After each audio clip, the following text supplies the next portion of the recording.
چونکہ ہم سیرت النبی کو کوئی صرف تاریخی حیثیت سے نہیں پڑھ رہے ہوتے کہ اس سے ہماری معلومات میں اضافہ ہو جائے گا صرف، یا ہمیں کچھ ہسٹری پتہ چل جائے گی.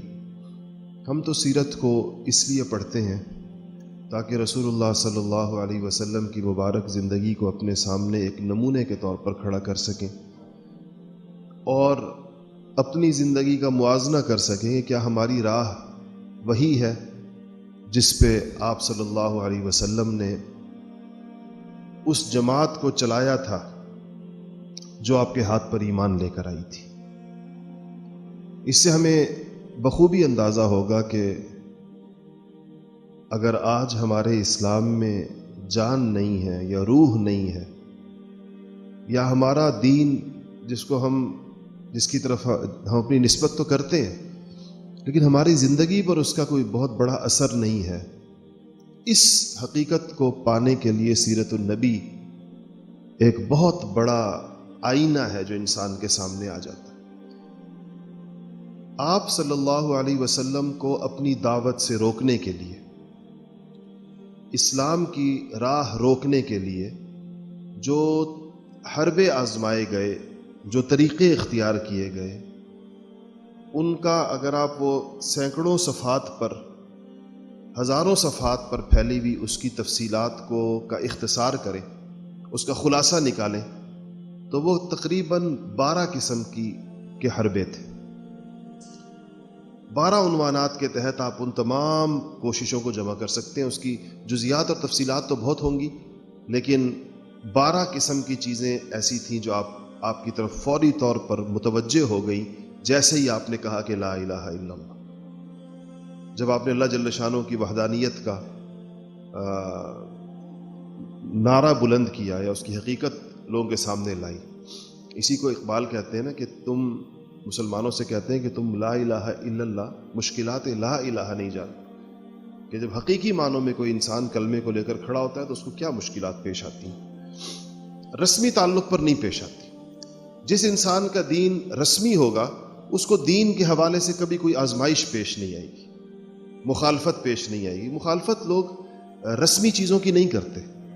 رسمی چیزیں ایک لوگوں کے نزدیک ایک کھیل کھلونا ہوتا ہے. ہم پشاور میں تھے، میں بھی صبح ہی پشاور سے آ رہا ہوں، ابھی تھوڑی دیر پہلے پہنچا ہوں. اجتماع تھا پشاور میں، تو ہمارے حضرت نے کل جو بیان فرمایا اس میں تو کہا کہ بہت ہی، پشاور کا اجتماع تھا، عصر کے بعد حضرت نے بیان فرمایا، مغرب کے بعد مفتی اعظم ساؤتھ افریقہ شیخ الحدیث حضرت مفتی رضا الحق صاحب دامت برکاتہم نے 2 گھنٹے کا بیان فرمایا. تو حضرت نے کہا کہ جس چیز کے اندر روح نہ ہو تو وہ روح، وہ چیز کھیل ہوتی ہے. اور اس کی مثال ایسے کہنے لگے کہ ہم جب چھوٹے تھے تو ہمارے کسی ساتھی نے ایک سانپ لایا اور وہ ایسے نکال کر، اور وہ پھن، اپنے کھڑے ہوئے پھن والا سانپ تھا، اور وہ ایک دم ساتھیوں کے درمیان پھینکا تو اس کو دیکھ کر سارے کے سارے اپنی جگہ کے اوپر وہ ہو گئے، ڈر گئے اور ایک دم پیچھے ہٹے. تو پھر دیکھا تو وہ پلاسٹک کا سانپ تھا. تو جیسے ہی پتہ کہتے ہیں جب پہلے جو خدشہ ہوا کہ اصلی ہے، روح والا ہے، تو سب خوفزدہ ہو گئے. لیکن جیسے ہی پتہ چلا کہ پلاسٹک والا ہے، روح نہیں ہے اس میں، تو اب کو ایک بچہ اٹھاتا ہے، اس کو گھما کر ادھر پھینکتا ہے، دوسرا اٹھا کر گھما کر یوں پھینکتا ہے، تیسرا اس کو لات مارتا ہے، چوتھا اس کے پھن کو کھینچتا ہے. کہا یہی معاملہ دین کا بھی ہوتا ہے. جن لوگوں کے دین میں روح ہوتی ہے ان کا دین خود ان کے لیے بڑی طاقتور چیز ہوتا ہے اور ان کے مخالفین کے لیے بھی بڑی طاقتور چیز ہوتی ہے. اور جن کے دین میں روح نہیں ہوتی وہ پوری دنیا کے لیے ایک کھلواڑ ہوتا ہے. دنیا پر اسے کھیلتی ہے، اس کو اپنی ٹھوکروں پر رکھتی ہے. آج جو امت مسلمہ آپ کو ٹھوکروں پر نظر آ رہی ہے کہ پوری دنیا کی فٹ بال بنی ہوئی ہے. ایک طاقتور ملک ایک جگہ سے لات مارتا ہے، دوسرا دوسری جگہ سے ان کو لات مارتا ہے، دین کی حقیقت نہ ہونے کی وجہ سے. دین کے نام پر ہمارے پاس فقط ایک رسم ہے جس کو اقبال کہتے ہیں کہ کیا ہے کہ روح اذان، رسم اذان رہ گئی، روح بلالی نہ رہی. کہ اذان ہے لیکن اس میں بلال کی روح نہیں، بلال جیسی اذان نہیں. تو اس لیے اس میں جو میں نے کہا جو چیزیں آپ کو اس سے ہمیں اندازہ ہوگا کہ آج بھی اگر کہیں پر دین کی دعوت صحیح معنوں میں دی جائے گی، دین کی محنت کی جائے گی، مشکلات ان کو پیش آئیں گی. اور اگر ان میں اس مشکلات کو سہنے کا اور اس کا ایک اسپرٹ اور ایک جذبہ ہوگا تو بالآخر اللہ پاک غالب فرمائیں گے. اور اگر مشکلات کے سامنے کسی نے سرنڈر کر دیا تو ظاہر بات ہے کہ وہ ان کا اپنا قصور ہوگا، اور اس کی وجہ سے وہ یہ نہیں کہا جائے گا کہ دین کی قوت جو ہے وہ ختم ہو گئی. رسول اللہ صلی اللہ علیہ وسلم کو پہلی مشکل جو پیش آئی وہ یہ تھی کہ آپ صلی اللہ علیہ وسلم کی شکایت جا کر آپ کے شفیق چچا ابو طالب کو لگائی گئی. یہ بھی میں اس کو آج کل کے زمانوں سے آپ ریلیٹ کریں کہ اگر کہیں پر کوئی سنجیدہ دین کی محنت کی جائے گی تو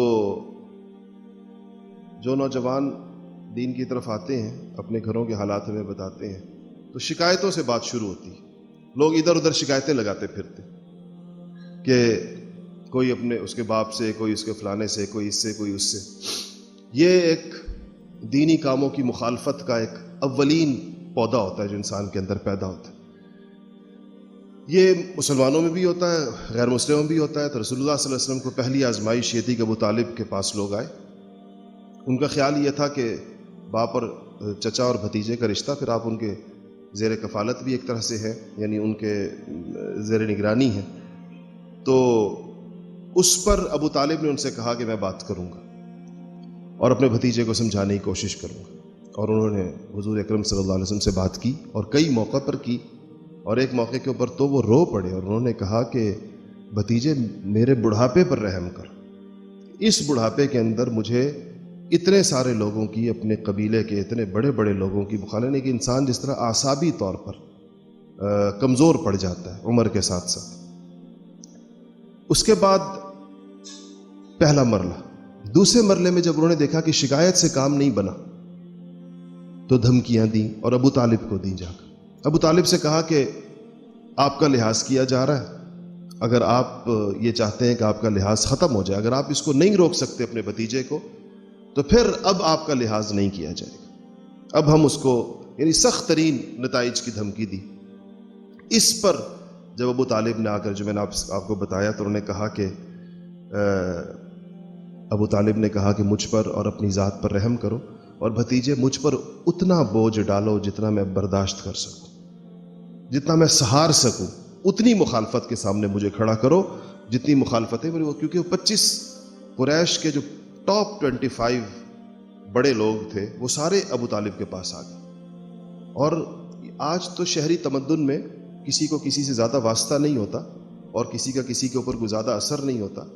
قبائلی معاشرت میں جہاں آپ حضرات کو اگر تھوڑا ذاتوں، برادریوں، قبیلوں اور قبائلی طرز زندگی کا اندازہ ہو تو وہاں پر تو چونکہ نظام ہی سارا اس پر چل رہا ہوتا ہے. اس زمانے میں عدالتیں تو نہیں ہوتی تھی، تھانے بھی نہیں ہوتے تھے، کچہریاں بھی نہیں ہوتی تھی.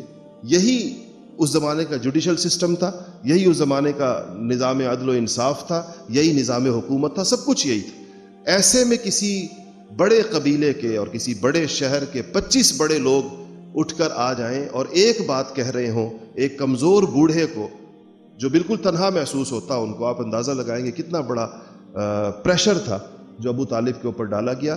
اس پر جب انہوں نے حضور صلی اللہ علیہ وسلم سے گویا آخری اپیل کی ابو طالب نے، تو آپ نے وہ اپنے مشہور جملہ ارشاد فرمایا کہ یا عم واللہ لو وضعوا الشمس فی یمینی والقمر فی یساری علی ان اترک هذا الامر حتی یظہرہ اللہ او اہلک فیہ ما ترکتہ. کہا کہ چچا خدا کی قسم، واللہ حضور نے قسم، یا عم اے چچا خدا کی قسم، اگر یہ لوگ میرے دائیں ہاتھ کے اوپر سورج رکھ دیں اور میرے بائیں ہاتھ کے اوپر چاند رکھ دیں اور پھر مجھ سے یہ مطالبہ کروں کہ میں اس دین کی تبلیغ کو روک دوں، اور تب بھی میں اللہ جل شانہ کی طرف لوگوں کو بلانے سے باز نہیں آؤں گا، دو ہی صورتیں ہوں گی، یا تو اس کام میں میری جان جائے گی یا اللہ کی دعوت غالب ہو جائے گی. دو نتائج میں سے ایک ہوں. تیسری شکل اس میں کوئی نہیں. یعنی میرا اپنی جان بچا کر اس پریشر کو قبول کر لینا یہ کوئی آپشن نہیں.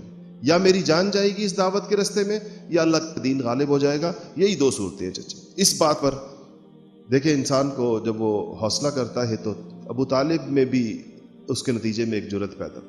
بھتیجے کی یہ جو لہجے کی قطعیت تھی اور یہ جو مضبوطی تھی، اس کو دیکھ کر انہوں نے کہا کہ بھتیجے جو تم مناسب سمجھتے ہو کرو، جب تک میری جان میں جان ہے میں تمہارے ساتھ کھڑا ہوں. جب تک میرے اندر جان ہے میں تمہارے ساتھ کھڑا ہوں۔ تو یہ دوسرا حربہ تھا۔ تیسرا یہ کہ آپ پر الزامات لگائے گئے، جھوٹے الزامات۔ کس چیز کے الزام تھے؟ مثلا یہ کہ آپ پاگل ہیں، مجنون ہیں۔ قرآن کہتا ہے وَقَالُوا يَا أَيُّهَا الَّذِي نُزِّلَ عَلَيْهِ الذِّكْرُ إِنَّكَ لَمَجْنُونَ۔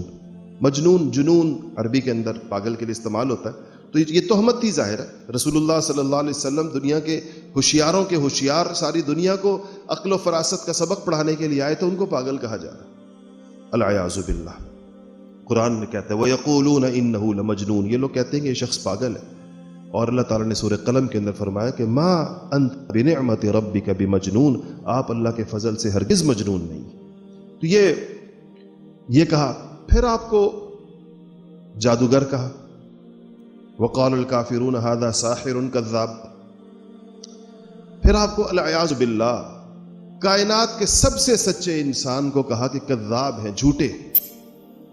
اس سے بڑی تہمت کیا ہو سکتی کہ وہ انسان جو آیا ہی صداقت کا پرچم لے کر تھا، جس نے دنیا کو صداقت کا سبق پڑھایا، جس کے ادنا غلاموں کو کے اندر بڑے بڑے لوگ پیدا ہوئے، اس دنیا کے بڑے بڑے سچے جس کے اندر پیدا ہوئے، اور آج تک اگر سچائی دنیا پا رہی ہے تو اسی کے نور نبوت سے پا رہی ہے، اس کو کہا کذاب ہے۔ کذاب کہتے ہیں کثرت کے ساتھ جھوٹ بولنے والے، العیاذ باللہ۔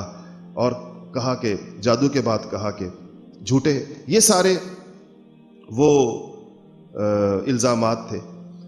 پھر آپ پر یہ کہا گیا کہ آپ کہانیاں گھڑتی، یہ بھی جھوٹ ہی کی شاخ تھی، جس کو قرآن کے الفاظ میں کہا جائے اساطیر الاولین۔ اساطیر کہتے ہیں داستانوں کو، جھوٹے افسانوں کو، من گھڑت قصوں کو، جس کو آج کل جیسے ناول شاول لکھے جاتے، تو اس کو اساطیر۔ تو کہا کہ یہ جھوٹی کہانیاں ہیں، یا پچھلوں کی ایسی کہانیاں ہیں جو انہوں نے لکھوائی ہیں۔ پھر آپ پر یہ الزام لگایا کہ قرآن اللہ تعالیٰ کی طرف سے نازل نہیں ہوا، یہ آپ صلی اللہ علیہ وسلم کی تخلیق ہے۔ آج بھی مغربی دنیا، یا آج بھی دنیا کے جو غیر مسلم ہیں سارے کے سارے، وہ قرآن کو منزل من اللہ تو نہیں سمجھتے، یہ کہتے ہیں کہ یہ حضور اکرم صلی اللہ علیہ وسلم کی تصنیف ہے۔ تو یہ تیسرا حربہ تھا جس میں آپ پر یہ سارے جھوٹے الزامات لگائے گئے۔ چوتھی شکل یہ تھی کہ آپ کے ساتھ مذاق، طعنہ زنی، استہزاء، اور آپ کو العیاذ باللہ آپ کو بے عزت کرنے کی کوشش، اور تکبر کا معاملہ آپ کے سامنے، کہ گویا کہ آپ کی حیثیت ہمارے نزدیک کچھ بھی نہیں۔ اس کو قرآن پاک نے یوں بیان کیا کہ وَكَذَلِكَ فَتَنَّا بَعْضَهُمْ بِبَعْضٍ لِيَقُولُوا أَهَٰؤُلَاءِ مَنَّ اللَّهُ عَلَيْهِم مِّن بَيْنِنَا أَلَيْسَ اللَّهُ بِأَعْلَمَ بِالشَّاكِرِينَ، کہ جسا میں نے پچھلے جمعے بیان کیا تھا کہ یہ ایک آزمائش یہ تھی جس میں یہ لوگ مبتلا تھے، کہ کمزور مسلمانوں کو دیکھ کر کہتے تھے کہ کیا یہ وہ لوگ ہیں جن پر اللہ تعالیٰ کا فضل ہوا ہے؟ کیا فضل الہی کے مستحق اس معاشرے میں یہی لوگ تھے؟ یہ تو اگر ایسی چیز ہے اگر ہونی چاہیے تھی تو ہمارے اوپر ہونی چاہیے تھی۔ اسی پر اور جب آپ کا یہ بھی میں نے پچھلے جمعے بتایا کہ جب کہا کہ آپ پر وحی نازل نہیں ہوئی کچھ عرصہ، تو اس بدبخت عورت نے کہا کہ لگتا ہے کہ تیرا شیطان تجھے چھوڑ گیا۔ مطلب یہ جو باتیں آپ کرتے تھے یہ کوئی شیطانی آپ کو جو تھا وہ الہام تھا، اور 2-3 دن سے لگتا ہے آپ پر شیطان نہیں آیا، العیاذ باللہ۔ اس پر آپ ملول ہوئے، آپ کی طبیعت رنجیدہ ہوئی، تب وہ آیتیں نازل ہوئیں کہ وَالضُّحَىٰ وَاللَّيْلِ إِذَا سَجَىٰ مَا وَدَّعَكَ رَبُّكَ وَمَا قَلَىٰ، کہ آپ کے رب نے آپ کو نہیں چھوڑا اور نہ وہ آپ سے بیزار ہوا ہے۔ تو یہ ایک صورت یہ تھی۔ اس کے بعد ہنسی مذاق کی اور بہت مختلف شکلیں ہیں، کہ ایک موقع پر آپ طواف کر رہے تھے، طواف کے دوران آپ جب چکر لگاتے ہوئے حتیم کے سامنے سے گزرتے تھے، یہ لوگ حتیم میں بیٹھے ہوئے تھے، قریش کے لوگ، تو یہ ہر دفعہ آپ کا کوئی نہ کوئی جملہ آپ کی طرف کستے تھے جب آپ چکر طواف کی طرف ان پاس سے گزرتے تھے۔ تو آپ نے ایک چکر کے اندر کہا کہ یا معاشر قریش، اے قریشیو، اما والذی نفسی بیدہ، قسم ہے اس ذات کی جس کے ہاتھ میں میری جان ہے، لقد جئتکم بالذبح، کہ میں تمہارے ذبح کا حکم لے کر آیا، تم میں سے جو لوگ نہیں مانیں گے تمہارے پاس ان کا وہ ذبح ہوں گے، اور ایک وقت ایسا آئے گا۔ یہ الفاظ سن کر وہ بڑے خوفزدہ ہوئے، کیونکہ آپ نے جھوٹ کبھی نہیں بولا تھا. اور یہ الفاظ پھر اللہ تعالیٰ نے بدر کے موقع کے اوپر سچے ثابت کر دی. وہ سارے لوگ جو وہاں پر بیٹھے ہوئے تھے، ان میں سے گن گن کر وہ سارے نام جو آپ صلی اللہ علیہ وسلم کو اظہار ثانی کرتے رہے، اور اسلام ان کے نصیب میں نہیں تھا. بہت سے لوگ مسلمان ہو گئے، ایک بڑی تعداد مسلمان ہوئی، لیکن جو مسلمان نہیں ہوئے اور اسلام کے مقابلے میں ڈٹے رہے، تو اللہ جل شانہ نے اللہ تعالیٰ نے اس پر آپ کو تسلی بھی دی ان ٹھٹھا کرنے والوں، مذاق کرنے والوں سے. انا کفیناک المستہزئین، اللہ نے فرمایا کہ آپ سے جو مذاق کرنے والوں کے لیے ہم کافی ہیں، ہم ان کا جواب دینے کے لیے کافی ہیں، اور آپ کے لیے آپ اس کے اوپر رنجیدہ نہ ہو. اس کے بعد 5ویں صورت یہ تھی کہ پریشان کرنا یا رخنا ڈالنا. مثلاً یہ کہ آپ جب قرآن سناتے تھے، قرآن نے اس پر بھی آیتیں نازل کی. وقال الذین کفروا لا تسمعوا لهذا القرآن والغوا فیہ لعلکم تغلبون. تو کافروں نے کہا کہ قرآن مت سنا کرو، اور جب آپ قرآن سنایا کریں تو شور کیا کرو، شور شرابہ مچایا کرو.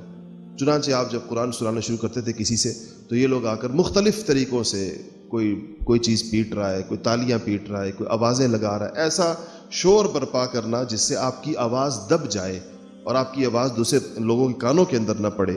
یہ ان کا ایک طریقہ یہ تھا. ایک طریقہ یہ تھا جس پہ گزشتہ جمعے بات ہوئی، کہ آپ سے ایسی چیزوں کا مطالبہ کرنا کہ جو مافوق العادت قسم کے معجزات آپ سے، کبھی کہنا کہ فرشتے اتارو، کبھی کہنا خزانے دکھاؤ، کبھی کہنا یہ آپ کھاتے پیتے، ما لہذا الرسول یأکل الطعام ویمشی فی الاسواق، یہ کیسے رسول ہے، بازاروں میں بھی گھومتے ہیں اور کھانا بھی کھاتے ہیں. تو آپ سے ایسی چیزوں کا مطالبہ کرنا جو عام انسانوں کے سے بالاتر ہوتی ہیں، یا اپنی مرضی کے معجزات کا مطالبہ کرنا، یہ بھی ایک طویل فہرست تھی جس کو یہ لوگ بار بار لاتے رہتے تھے اور آپ کے سامنے پیش کرتے رہتے تھے.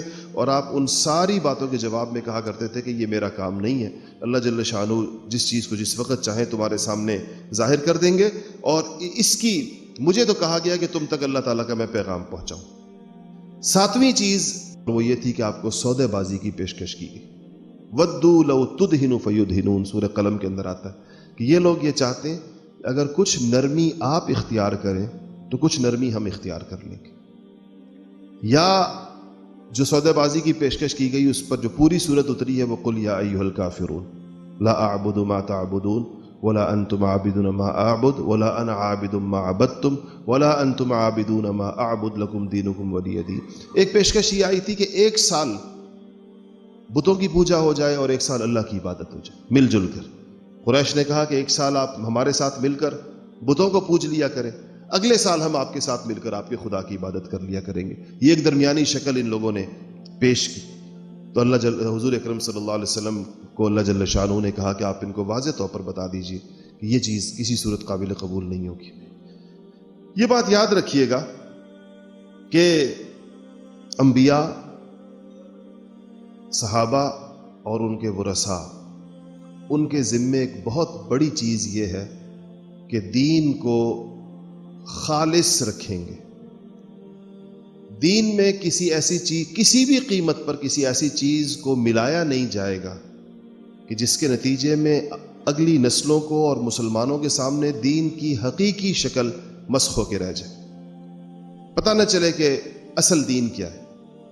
آج پوری دنیا کا مسلمانوں سے مطالبہ ہے کہ یہ جو انٹرفیتھ اور مختلف طریقوں کے ساتھ جو موضوعات کے تحت کام چل رہے ہوتے ہیں، اس کے 2 پہلو ہو سکتے ہیں. ایک پہلو تو یہ ہے کہ کوئی بھی 2 ادیان، کوئی سے 2 مذاہب پرامن طریقے کے ساتھ کیسے رہ سکتے ہیں.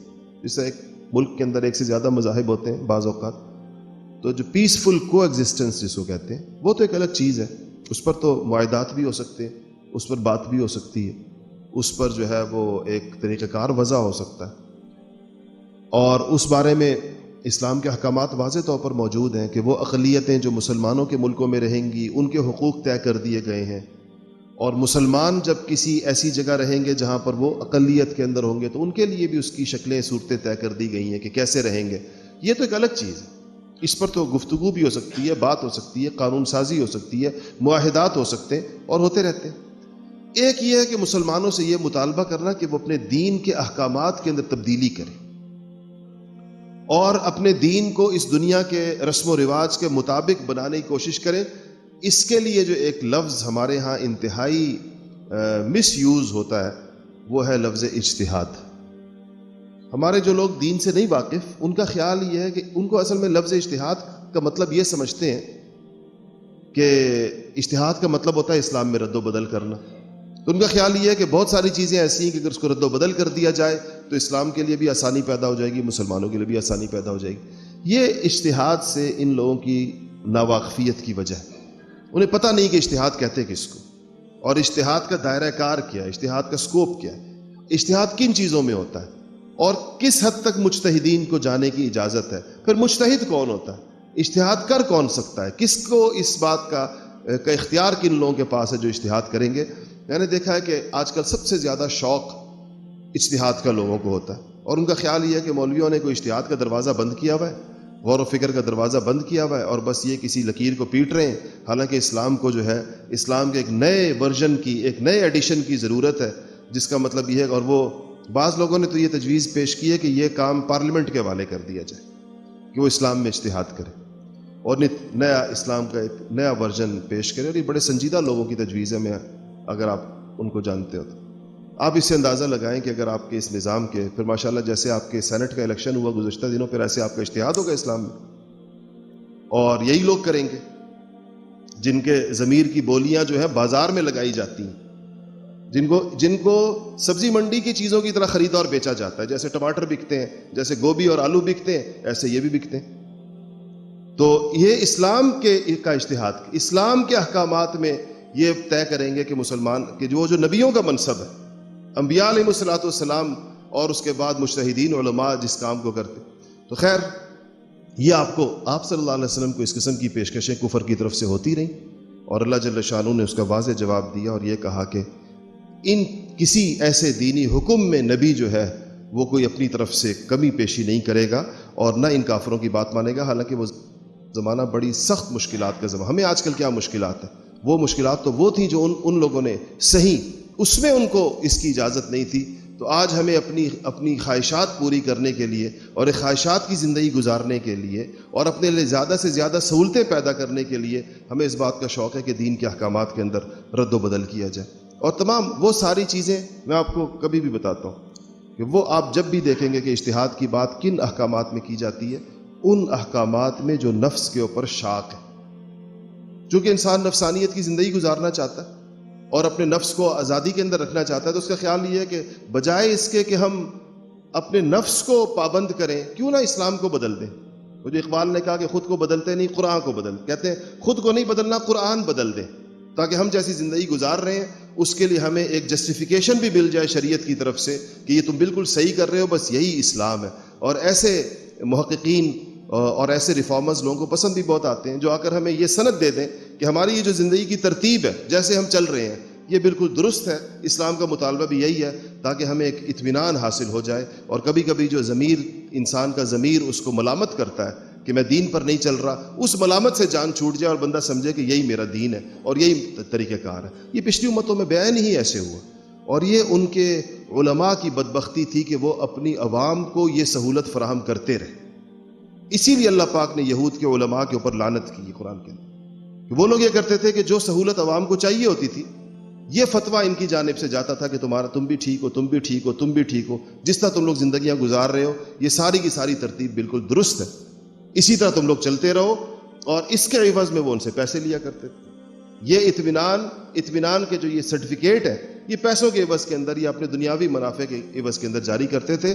اگر دیکھا جائے تو آج تقریباً دنیا کفر کا بھی اور بدعمل مسلمانوں کا بھی علماء اسلام سے بھی یہی مطالبہ ہے.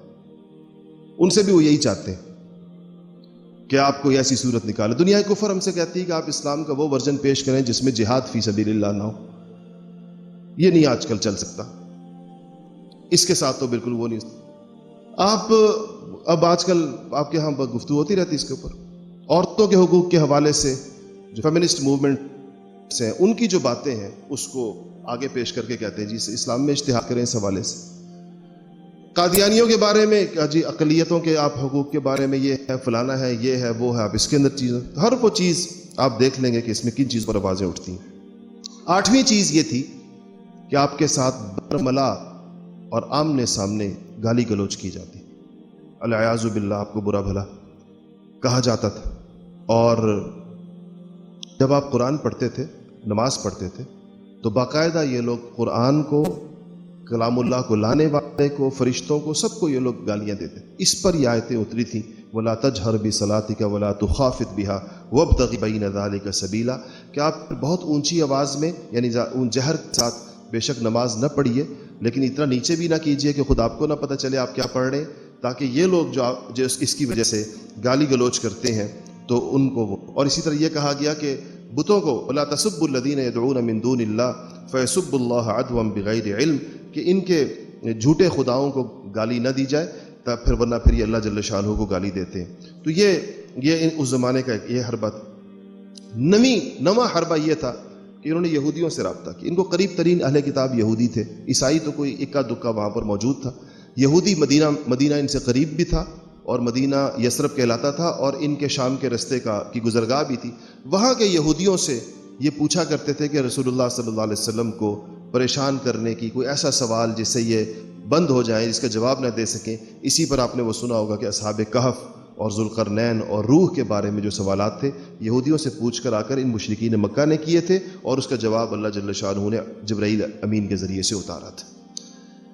10ویں صورت یہ تھی کہ لالچ، یہ پیشکشیں کی گئیں آپ کو کہ آپ ہمارے ساتھ، آپ اپنی اس دعوت کو بند کرنے کا کوئی معاوضہ طے کریں، جو آپ اس کی شکل اختیار ہے۔ آپ کو یاد ہوگا میں نے بیان کیا تھا کہ ولید کہ عتبہ بن ربیعہ سمجھدار آدمی تھا، وہ آیا تھا اور اس نے آپ کو ایک ایک چیز کا نام لے کر کہا کہ اگر آپ کا یہ پیسے آپ چاہتے ہیں اس کے عوض میں، تو ہم پورا قبیلہ قریش اتنی دولت اکٹھی کر دیں گے کہ اس قبیلے کے اندر، دولت کے اندر آپ کا ہمسر کوئی نہیں ہوگا، آپ سب سے مالدار ترین انسان ہوں گے مکہ مکرمہ کے، اس کی ضمانت ہم آپ کو دیتے ہیں۔ اگر آپ بادشاہی چاہتے ہیں تو آج تک قریش پر کسی نے حکومت نہیں کی، یعنی قریش نے کسی کو اپنا بادشاہ تسلیم نہیں کیا، ہم آپ کو اپنا بادشاہ مانتے ہیں، سارے قبائل مل کر آپ کی بادشاہت کا اقرار کرتے ہیں، ہم آپ کو اپنا یعنی قریش کی تاریخ میں یا مکہ کی تاریخ کے آپ پہلے بادشاہ ہوں گے۔ لیکن آپ صلی اللہ علیہ وسلم نے اس کے جواب میں اسے پوچھا کہ تم نے اے ابو ولید، تم نے اپنی بات پوری کر لی؟ پوری کر لی۔ آپ نے کہا بیٹھو اور سنو، اور اس کے بعد آپ نے قرآن پڑھنا شروع کیا، اور جب آپ وہاں پر پہنچے اس کی ان آیات پر جس میں قریش سے کہا گیا کہ اگر تم لوگ ان کی باتوں پر نہیں مانو گے، تمہارے ساتھ وہ ہوگا جو عاد اور سمود کے ساتھ ہوا۔